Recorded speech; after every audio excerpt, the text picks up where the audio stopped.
ہاں یہ اسباب وغیرہ کہتے سب غلط ہے. یہ تین باتیں جو نا تین گروہ والدین اور اولاد نہیں، بھائی بہن اور دادے دادیاں، یہ نہیں پھپھیاں چاچے اور خالہ خالہ.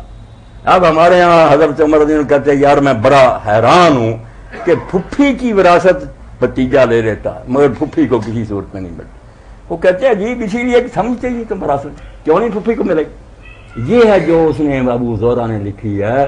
کہتا ہے یار اگر جمہور مان لے تو اس طرح وراثت کا یہاں تو ساری عمر پڑھتا رہے، مفتی بھی کتابیں ڈھونڈے گا کہ ملے گی جائیداد، سمجھ نہیں سکتے. یہ اسبات ہیں، یہ بالفروض ہیں، یہ اتنا لمبا چکر ہے کہ دفتر لکھے اور پلے کچھ نہیں پڑے.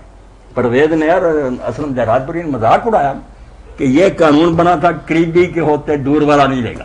اب یہ قریب والا بیٹھا رہ گیا، دور والا اس کو نہیں یہ لے جائے گا. کہتے ہیں مذاق کوئی بات نہیں ان سے بنتی. پرویزی ٹھٹھے اڑاتے، شیعوں کو نہیں کہہ سکتے، ان کا علم میراث جو ہے میں نے مثال کے طور پر کہہ دیا. اب لوگ کہتے ہیں مولوی صاحب کا پتہ نہیں چلتا. پتہ میرا چلنا ہی نہیں تمہیں. میں ان چیزوں سے بالکل بالا ہوں.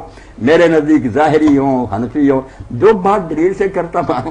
اچھا بھائی عمران بات واضح ہو گئی. جعفریہ پر عمران بھائی اگر آپ پڑھیں گے نا ان کے علم اصول فقہ، ان کے پھر آگے جو قرآن سے استنباط کوئی الگ نہیں، قرآن سے حوالہ اسی قرآن حدیثیں، باقی اسی طرح راوی پرکھیں ہیں. باقی ہر ایک آدمی کی بات میں کچھ صحیح بھی ہوتا ہے غلط. جو وہ حد سے بڑھ گئے کہ یہ ائمہ معصومین سے غلطی نہیں ہوتی، یہ بھی تجاوز. اہل بیت میں سے اور کتنے لوگ ہوئے، زید بن علی کی فقہ چل رہی ہے دوسروں کی، وہ بھی اہل بیت. یہ یمن سارا بھرا ہوا اتنی چوٹی کتابیں. ادھر ہمارے ہاں کہتے ہیں کہ حضرت امام مہدی آئیں گے اور عیسیٰ علیہ السلام نازل ہوں گے. حنفی حضرات کہتے ہیں وہ بھی مقلد ہوں گے، ابو حنیفہ کی فقہ کی پیروی کریں گے. وہیں پھر ملا علی قاری دوسرے اٹھ کر ہوتے ہیں کہ توبہ کرو توبہ کرو، کیوں کافر ہوتے ہو؟ وہ اتنے نبی اور امام ہوتے ہوئے ابو حنیفہ کے پیرو. تو یہ جو ہے نا حد سے بڑھ جانا، یہ محبت میں اندھے ہو جانا، یہ سب گروہوں میں خرابیاں. امام مانے کہ عالم تھے، اچھی باتیں لے لے. چلیں عمران بھائی بہت شکریہ آپ کا، بارک اللہ فیک.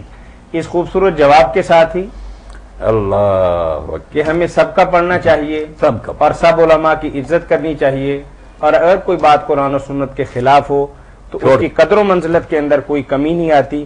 آپ ان کی بات کو چھوڑ کر جو صحیح بات ہو اس کو تسلیم کر لیں اور اس کو مان لیں. اس خوبصورت بات کے ساتھ ہی ہم شکر گزار ہیں مفتی اعظم پاکستان محترم مولانا محمد اسحاق مدہ ذلہ العالی کے.